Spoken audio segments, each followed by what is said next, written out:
Hey, folks, this is Matt with a few comments.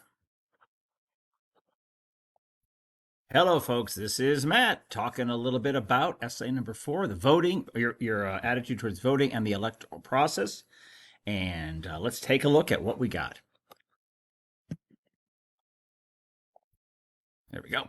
Okay, so the focus of this essay is not to hear about what you feel about specific candidates or political parties or even issues. It's really about how do you feel about the act of voting, because um, however you feel about things here right now in this semester, the candidates, the issues that affect our lives may be different in 5, 10, 15, 20, 30, 40 years.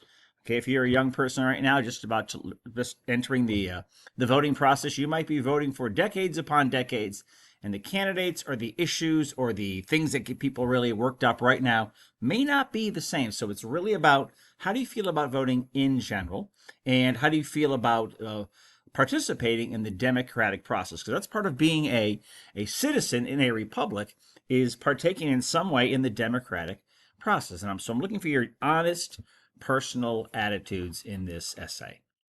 Okay. So, your first section, I think in this assignment, I might call it a paragraph. If you want to have it more than a paragraph, you can. What I would like to have you do is explore your attitude, your general attitude about voting. If you are too young to vote right now, if you're still in high school, you will hit the age soon where you are eligible to vote. Um, are you registered, or will you register when you're eligible? Do you plan on voting regularly? Okay, or if you already are eligible to vote, have you already voted, and do you plan on voting in general in the future? Okay. If you'd like to explore, you might want to explore, like, what is your family's history? Not about what side they believe in, left or right, conservative, liberal, anything like that. Like, do they normally vote? Okay.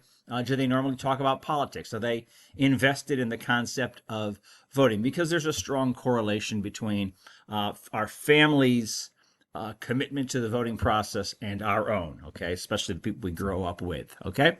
How about the scope of your voting? There are things that we call, and we'll explore that in this module, like primaries versus general elections.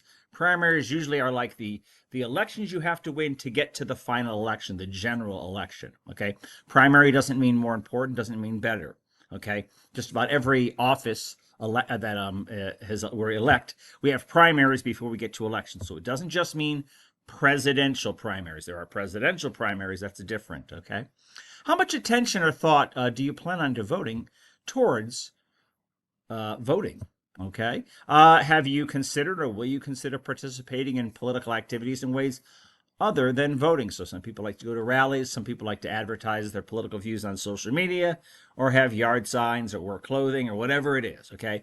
But once again, this essay is not about how do you feel about different candidates or specific political issues, because those will change, okay? It's not even what side of the aisle you believe in, okay?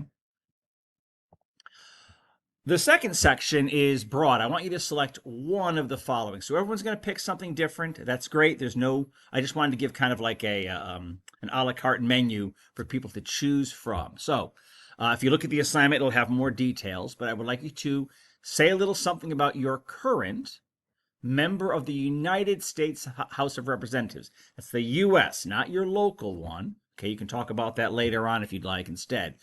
Who is your local United States House of Representative, or one of your United States senators? Okay, so unless you live in Washington D.C., you live in a state that has two United States senators.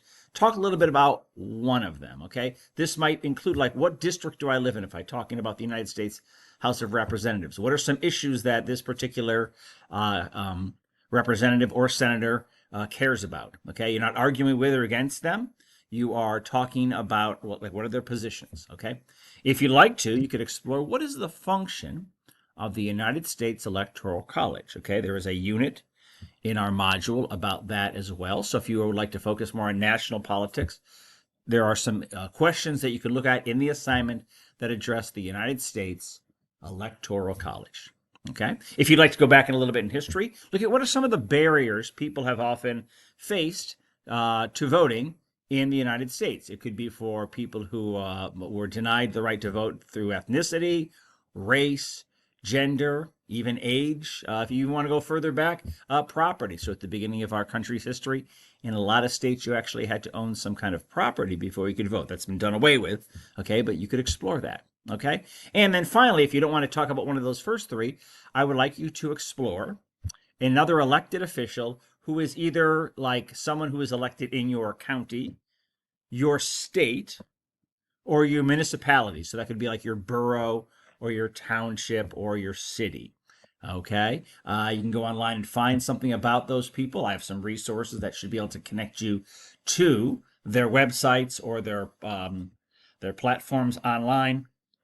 What is the function of that? It's good. So part of this assignment is for people to get beyond just thinking about the presidency and thinking about how we elect people at a lot of different levels.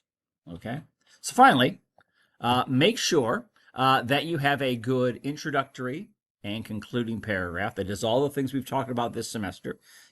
Grab the reader's attention, provide some kind of thesis and some kind of plan of development or preview.